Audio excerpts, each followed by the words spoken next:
John Buxton wrote this: "We need to end the lockdown in an orderly way. Before the people of the country end it with chaos. Millions of people are already breaking the law, not because they are criminals, but because they are hungry. Not because they want to, but because they have to. Not because they are bad, but because the laws themselves are bad." Check it, guys. The president states that the lockdown gave our country a strategic advantage and it bought us time, valuable time, to prepare our health system. Now you remember China built a hospital within 10 days. We are now 2 months into lockdown. Think about it. Sir Ramaphosa also said that this invisible war on corruption, coronavirus, can even go on for another year. Think about it. Another year, your job would have left you to another country. I promise you. For those who think your job won't leave you because SAA can't fly, think again. You see, my real concern is, when will people get back to work and earn a living? The president then went and he released 19,000 prisoners, but he locks us up. Not me. We're fixing roofs. Locks us up.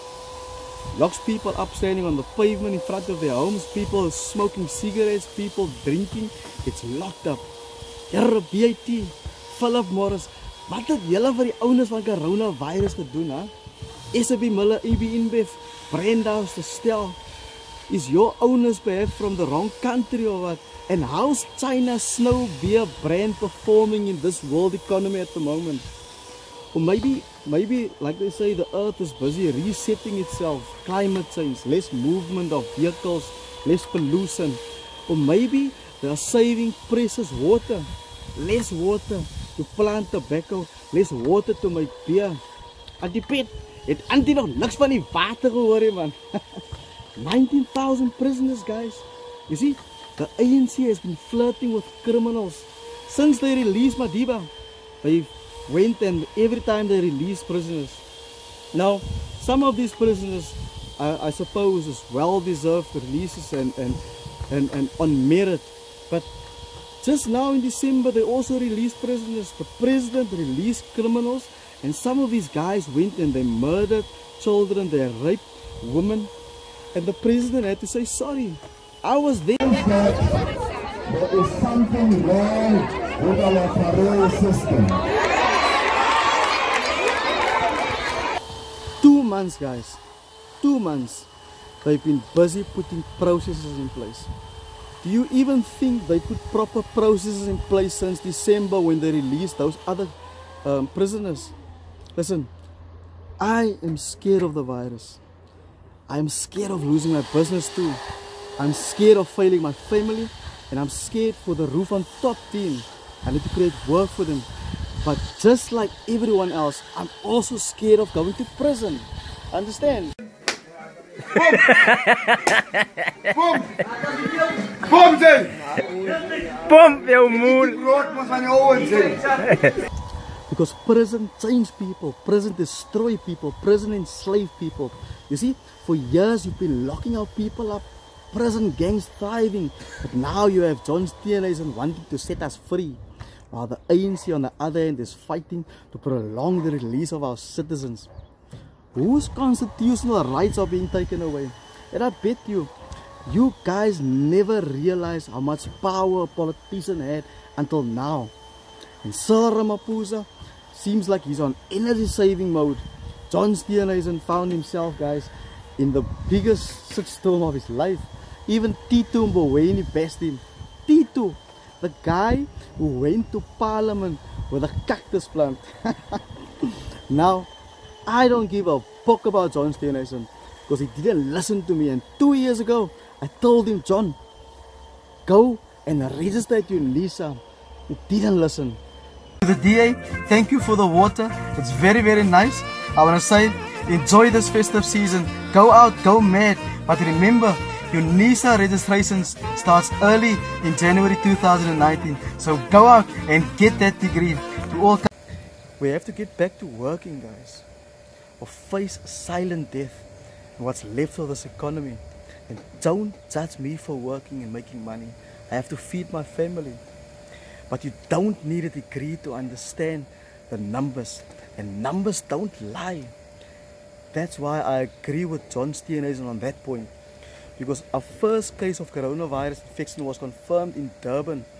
That's on, I think, the 5th of March, over 2 months ago.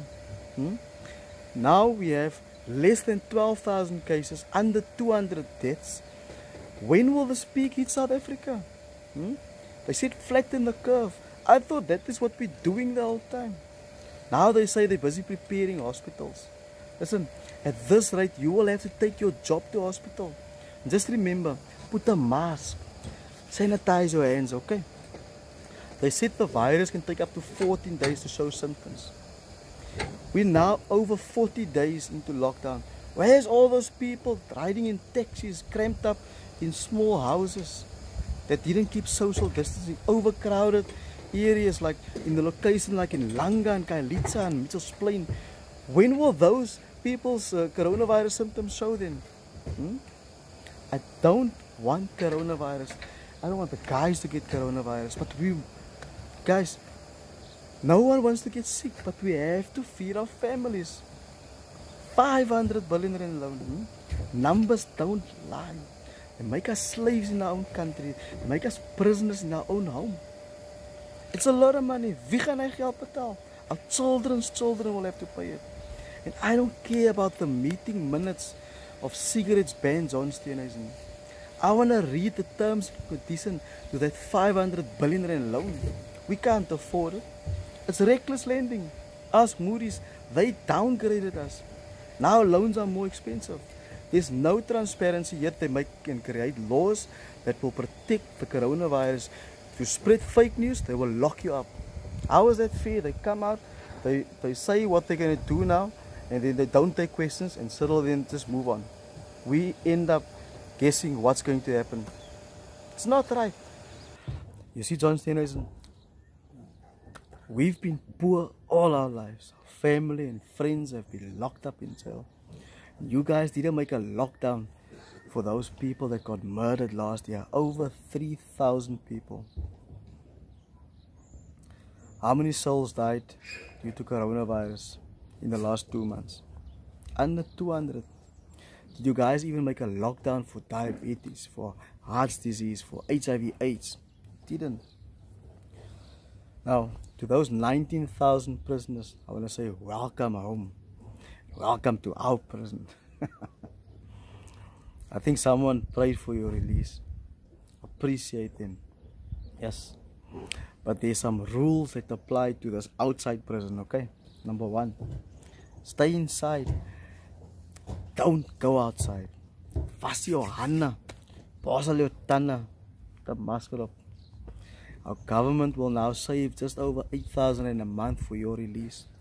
That's how much it costs the taxpayer to keep you inside prison. Now technically you're unemployed. So go get your 350 rand grant from Cyril in the middle. Now remember, cigarettes cost 150 a packet. Case of beer 750 rand. So don't waste your 350, okay? And whatever you do, don't get caught selling alcohol and cigarettes. It's the new drug. Yes, don't deal in cigarettes, massacres. What must I do, you ask? Maybe sell some sanitizer or make masks and sell it. Or ask Joop Joop or Gaita McKenzie. Just hou net op jou kak aanvang, man. No? And to the rest of the outside prisoners, let me leave you with this, right? We need to end the lockdown in an orderly way before the people of the country end it with chaos. Millions of people are already breaking the law, not because they are criminals, but because they are hungry. Not because they want to, but because they have to. Not because they are bad, but because the laws are themselves bad.